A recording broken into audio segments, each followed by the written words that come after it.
एक ऐसी haunted lift जिसके बारे में आप सुनोगे तो हो सकता है कि आप आधी रात को टॉयलेट करने भी ना जाए। एक ऐसी होटल जिसमें 200 कमरे थे और 2 लिफ्ट और एक सीढ़ी थी जो ऊपर तक जाती है। उस होटल में 2 दिन रहने के लिए 3 जने आए थे जिनका नाम निखिल, दीपेश और रोहन था। वो तीनों घूमने के लिए 500 किलोमीटर दूर से घूमने के लिए होटल में जाकर रुके। किसी को कुछ भी नहीं पता था कि उनके साथ आगे क्या होने वाला है। होटल में 2 लिफ्ट थी। एक लिफ्ट के ऊपर 1 नंबर लिखा था और दूसरी लिफ्ट के ऊपर 2 नंबर लिखा था। पहली वाली जो लिफ्ट थी वो एक हॉन्टेड बेहद डरावनी लिफ्ट थी। उन तीनों में से एक लड़का जिसका नाम दीपेश, उसने अपने दोस्तों से कहा कि मैं बाहर नीचे जाकर सिगरेट पीकर आता हूँ। जब वो पहली वाली लिफ्ट में जाता है तब टाइम हो रहा था 12:30 और वो उस लिफ्ट में गया। उस लिफ्ट में राउंड फ्लोर के लिए 0 का बटन दबाता है, पर वो लिफ्ट नीचे जाने की बजाय वो ऊपर जाने लगती है। वो ये देखता रह जाता है कि ये लिफ्ट ऊपर कैसे जा रही है।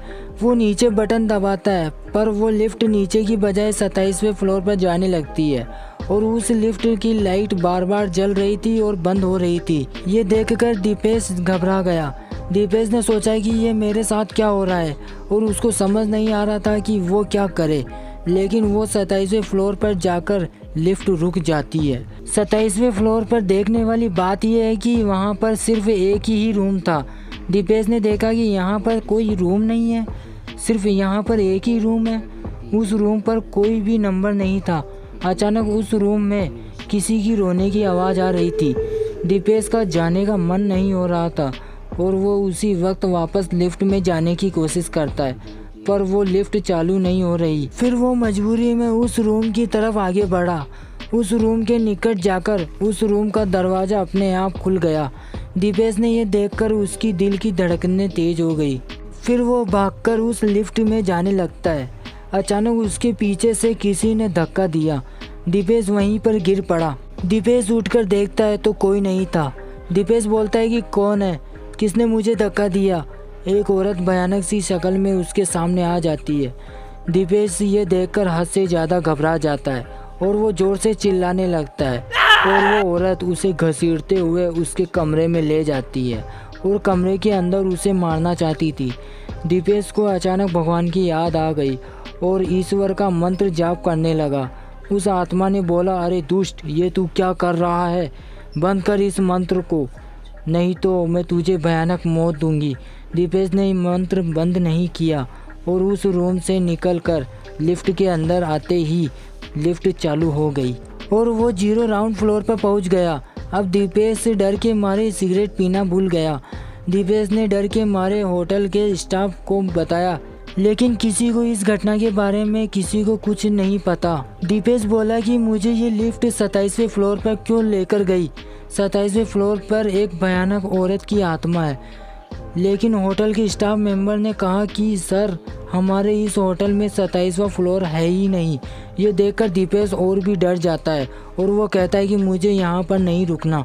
दीपेश एक स्टाफ को लेकर सीढ़ियों से अपने दोस्तों के रूम में गया। उसके साथ जो कुछ हुआ उसने सब कुछ अपने दोस्तों को बताया। उसके दोस्त मान ही नहीं रहे थे और वो होटल का स्टाफ वापस अपने काम से चला गया। दीपेश के दोस्त उसको समझाते हैं, देख तू थक गया है, तूने सही तरीके से नींद नहीं ली है, इसलिए तुझे ऐसा भ्रम हो रहा है। थोड़ी देर बाद में दीपेश डर के मारे सोने की कोशिश करता है। बाद में उसके दोस्त यह देखने की कोशिश करते हैं कि आखिर उस पहली लिफ्ट में ऐसा क्या है। इस लिफ्ट के बारे में दीपेश ने भी पूछा, लेकिन होटल के स्टाफ मेंबर ने कुछ भी नहीं बताया, या फिर होटल की बदनामी ना हो इसलिए वो झूठ को दबा रहे हों। जब निखिल और रोहन उस लिफ्ट में गए तब टाइम हो रहा था 1:30। निखिल और रोहन ने वहीं 0 बटन दबाया राउंड फ्लोर जाने के लिए। उनके साथ भी यही घटना हुई और वो लिफ्ट 27वें फ्लोर पर जाने लगी। रोहन ने कहा कि भाई ये सच में इस लिफ्ट में भूत है। निखिल ने कहा कि कोई भूत वूत नहीं होते, ये सब हमारा दिमाग का खेल है। और वो दोनों 27वें फ्लोर पर जाकर उनको वही रूम दिखा जो दीपेश को दिखा था। रोहन तो काफ़ी डर गया। अब निखिल का मन भी विचलित होने लगा। रोहन ने कहा कि भाई यहाँ से चलते हैं, यहाँ पर मुझको कुछ ठीक नहीं लग रहा। फिर निखिल और रोहन दोनों एक साथ उस रूम के दरवाजे की निकल जाते हैं और रूम का दरवाज़ा अपने आप खुल जाता है और अचानक से उनके सामने एक औरत आती है जो उसका एक भयानक सा चेहरा लग रहा था और उस औरत ने अपने हाथ को लंबा करके उन दोनों का गला दबाने की कोशिश की और उन्हें उठाकर ज़मीन पर गिरा दिया। अब तो निखिल को यकीन होने लगा कि भूत होते हैं और वो दोनों उसी लिफ्ट की तरफ भागते हैं, लेकिन वो सीढ़ी से भी भाग जाते, लेकिन सीढ़ी वहाँ पर थी ही नहीं, सिर्फ एक लिफ्ट थी। और दीपेश ने उनसे कहा कि मैंने ईश्वर का इस मंत्र का जाप करके मैं बचा हूँ, लेकिन दीपेश को कहाँ पता था कि इसके दोस्त सचमुच में पहली लिफ्ट में चले जाएंगे। कैसे भी करके निखिल और रोहन मंत्र का उच्चारण करते करते नीचे ग्राउंड फ्लोर पर आ जाते हैं और वो दोनों अपने दोस्त को लेकर अपना बैग लेकर वहीं से रातों रात भाग जाते हैं। दोस्तों, उम्मीद करता हूँ कि आपको ये हॉरर स्टोरी पसंद आ गई है तो प्लीज़ वीडियो को लाइक करना, शेयर करना और चैनल को सब्सक्राइब जरूर कीजिएगा।